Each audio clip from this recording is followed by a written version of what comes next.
Kathiawadi style એકદમ tasty ચટકારેદાર આપણે ગરમા ગરમ ઠંડી માટેની સ્પેશિયલ ગિરનારી ખીચડી તૈયાર કરીશું. હેલો ફ્રેન્ડ્સ, હું છું શીતલ. તમારું સ્વાગત છે મારા કિચનમાં.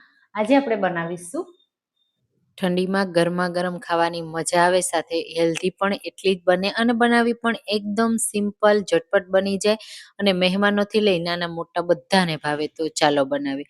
એના માટે સૌથી પહેલા આપણે કોઈ પણ ચોખા લેશું. અહીંયા 3/4 કપ જેટલા મેં લીધા છે. સાથે આપણે બધી દાળ લેશું. તો મેં અહીંયા મગની દાળ, મસૂરની દાળ અને તુવેર દાળ લીધી છે અને સાથે હું અડદની દાળ પણ લઉં છું. જો તમે ખાતા હોય તો એડ કરવાની. હવે બધી દાળને આ રીતે મિક્સ કરીશું. તમે એકલી મગની દાળમાંથી પણ તૈયાર કરી શકો છો. મેં અહીંયા 1 ટેબલ સ્પૂન જેટલી જ બધી દાળ લીધી છે અને હવે આપણે એને સરસ રીતે પાણીથી પહેલા ધોઈ લેવાની છે. તો જે પણ કચરો હશે ને દાળમાં બધો નીકળી જશે. અને જો તમને ટાઈમ હોય ને તો દાળ ચોખા પલાળીને પણ તમે રાખી શકો છો. અને આમાંથી જે પણ દાળ તમને અનુકૂળ ન આવે એ દાળને તમે સ્કીપ કરી શકો છો. તો કોઈ પણ ઓપ્શન તૈયાર છે, પણ જો આ રીતે મિક્સ દાળ બનાવશો ને તો હેલ્ધી પણ બનશે, ટેસ્ટી પણ બનશે. તો બધી દાળમાંથી પાણી કાઢી લેશું. હવે આપણે ખીચડી તૈયાર કરવા માટે કુકર લેશું. એમાં 3 કપ પાણી એડ કરીશું. જે દાળ ચોખા છે ને 1 કપથી પણ વધારે છે, એટલે હું અહીંયા 3 કપ પાણી એડ કરું છું. હવે એમાં થોડો હળદર પાવડર અને સ્વાદ પ્રમાણે મીઠું એડ કરી દેશું અને થોડા આપણે સિંગદાણા 2 ટેબલ સ્પૂન જેટલા મેં એડ કર્યા છે. વટાણા એડ કરીશું, ગાજર એડ કરીશું અને સાથે બટેટા એડ કરીશું. અહીંયા વેજીટેબલ ઓછા કે વધારે તમારી ચોઈસ પ્રમાણે એડ કરી શકો છો. તૈયાર કરેલી ધોઈને ખીચડી એડ કરી દેશું અને મિક્સ કરીશું અને સાથે એમાં થોડું ઘી પણ એડ કરી દેશું અને હવે ઢાંકી અને મીડિયમ ફ્લેમ ઉપર 3 વિસલ, અને જો હાઈ ફ્લેમ હોય તો 4 વિસલ કરવાની. ત્યાં સુધીમાં આપણે કાઠિયાવાડી સ્પેશિયલ ચટણી તૈયાર કરીશું. એના માટે લસણ અને લાલ મરચું પાવડર, તીખાશ તમને જોઈએ ને એવું તમારે મરચું એડ કરવાનું અને આપણે એને ખાંડીને તૈયાર કરીશું. તો આ ચટણી છે ને એનાથી જ આ જે ખીચડી છે એનો સ્વાદ ડબલ થઈ જશે અને બહુ ટેસ્ટી એવી બનશે. તો આપણી ચટણી બનીને રેડી થઈ ગઈ. ત્યાં સુધીમાં આપણી ખીચડી પણ સરસ રીતે બફાઈ ગઈ છે. તો મેં એને થોડી વાર માટે ઠંડી થવા દીધી. થોડું પ્રેશર હતું ત્યાં જ હું અહીંયા ખોલું છું, તમે જુઓ. અને અહીંયા તમે જુઓ ખીચડીમાં પાણીનો ભાગ છે. બસ આ રીતની ઢીલી ખીચડી જ આપણે તૈયાર કરવાની છે. તમે જો મોળી ખીચડી ખાવા પસંદ કરતા હોય તો આ રીતે મોળી ખીચડી પણ ખાઈ શકો છો, વેજીટેબલથી ભરપૂર. પણ આજે આપણે સ્પેશિયલ વઘાર કરીશું. તો પહેલા આપણે ચેક કરી લેવાનું દાળ ચોખા બરાબર બફાયા છે કે નહીં. આ રીતે હવે આપણે સ્પેશિયલ આ ખીચડીનો વઘાર કરીશું. એના માટે એક પેન લેશું અને એમાં ઘી એડ કરીશું. ઘી સાથે ખીચડીનો સ્વાદ ડબલ થઈ જશે અને સાથે હું થોડું તેલ એડ કરું છું, જેના લીધે ઘી બળશે નહીં. હવે એમાં અડધી ટીસ્પૂન રાઈ અને અડધી ટીસ્પૂન જીરું એડ કરીશું. ગેસની ફ્લેમ મેં લો કરી છે અને સાથે 2 સૂકા લાલ મરચાં, મીઠા લીમડાના પાન અને 1 તમાલપત્ર એડ કરીશું. હિંગ એડ કરીશું અને અહીંયા અડધા કપ જેટલી મેં ડુંગળી કટ કરીને રાખી છે તે એડ કરી દઈશું. ડુંગળી હલકી સોફ્ટ અને ટ્રાન્સપરન્ટ થાય ને ત્યાં સુધી આપણે એને કૂક કરવાની છે. તો તમે ઠંડીમાં આવી વેજીટેબલથી ભરપૂર કાઠિયાવાડી ગિરનારી ખીચડી ટ્રાય કરી છે કે નહીં, ચોક્કસથી કમેન્ટમાં કહેજો. અને હા, મારી રેસીપી કઈ સિટીમાંથી જુઓ છો ને એ પણ મને જરૂરથી કહેજો.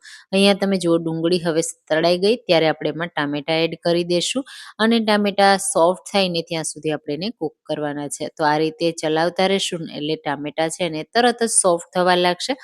હવે આપણે એમાં થોડા મસાલા એડ કરીશું. તો આપણે ખીચડીમાં બાફતી વખતે મીઠું એડ કર્યું છે, તો અહીંયા એ પ્રમાણે એડ કરવાનું અને સાથે હળદર પાવડર, તીખાશ જોઈએ એ પ્રમાણે લાલ મરચું પાવડર, ધાણા જીરું પાવડર અને ગરમ મસાલો એડ કરીશું.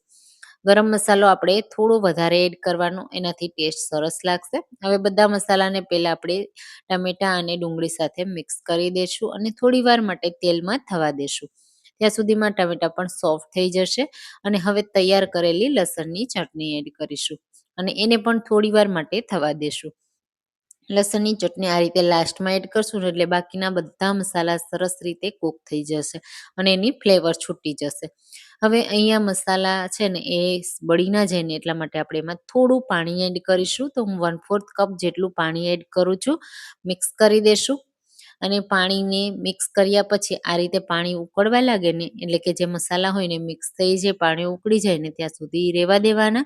પછી જે બાફેલી ખીચડી છે ને તે આ સમયે બધી એડ કરી દેશું અને હા, જો તમને થોડી પણ થીક લાગતી હોય ને તો થોડું પાણી પણ એડ કરી શકાય.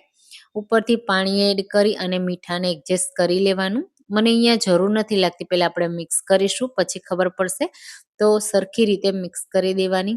અહીંયા કોઈ આપણે ઉપરથી આ ખીચડીનો વઘાર નથી કરવાના, એટલે ખાસ એ રીતે તમારે ગ્રેવી જેવી રાખવી હોય ને એ રીતે પાણી એડ કરવાનું અને મિક્સ કરી દેવાની. તમે જુઓ આ રીતે જેમ જેમ મિક્સ કરતા જશો ને એમ એમાંથી પાણી છૂટું પડશે, જે રાઈસ છે ને એમાંથી, એટલે એ પ્રમાણે એડજસ્ટ થઈ જશે. આ રીતે સરસ રીતે ખીચડી આપણી મિક્સ થઈ ગઈ છે અને અહીંયા તમે જુઓ પતલી પણ થઈ ગઈ ને. બસ હવે આપણે એને 2 થી 3 મિનિટ માટે કૂક કરીશું. વચ્ચે વચ્ચે તમને એવું લાગે ને કે ખીચડી બેસી જશે તો ચલાવવાની, તમારે છોડી નહીં દેવાની. અને આ રીતે તમે જુઓ એમાં બબલ્સ આવવા લાગ્યા છે અને આપણી ખીચડી પણ ઓલમોસ્ટ કૂક થઈ ગઈ છે. ખૂબ જ સરસ એવી સુગંધ આવી રહી છે. અને બહુ વધારે કૂક નહીં કરીએ, કારણ કે આપણે પહેલેથી જ ખીચડીને બાફીને રાખી હતી, એટલે આ સમયે માત્ર મસાલા સાથે મિક્સ કરી અને કૂક કરવાની છે. હવે આપણે ખીચડી તૈયાર છે તો ઉપરથી લીલા ધાણા એડ કરીશું અને ગેસની ફ્લેમ બંધ કર્યા પછી આપણે લીંબુનો રસ એડ કરીશું. અને ગરમ ગરમ પાપડ, છાશ અને ડુંગળી સાથે તમે સર્વ કરશો ને એટલે બહુ ટેસ્ટી એવી લાગશે. શાક રોટલીની કે કોઈ વસ્તુની જરૂર જ નહીં પડે. પૂરી ડીશ એકલા ખાઈ જશો એટલી ટેસ્ટી આ ખીચડી બનીને તૈયાર થાય છે. તો બસ આપણે આ ગરમા ગરમ ખીચડીને હવે આપણે નીચે ઉતારીશું અને ગરમ ગરમ જ આપણે એને સર્વ કરીશું. તો તમે જો આવી કાઠિયાવાડી ગિરનારી ખીચડી ટ્રાય ના કરી હોય ને તો મારી આ એક રેસીપી જરૂરથી ચોક્કસ તમે ટ્રાય કરજો. તમને ખૂબ પસંદ આવશે. અને હા, જો તમને મારી રેસીપીઓ પસંદ આવતી હોય ને તો રેસીપીને લાઈક કરજો, શેર કરજો અને મારી ચેનલને પણ સબસ્ક્રાઈબ કરજો, જેથી તમને આવી નવી નવી રેસીપીઓ દરરોજ મળતી રહે. આ રીતે પ્લેટમાં કાઢ્યા પછી ઉપરથી લીલા ધાણા અને થોડું આપણે ઘી ગાર્નિશ કરવાનું, એનાથી બહુ સરસ એવી ફ્લેવર આવશે.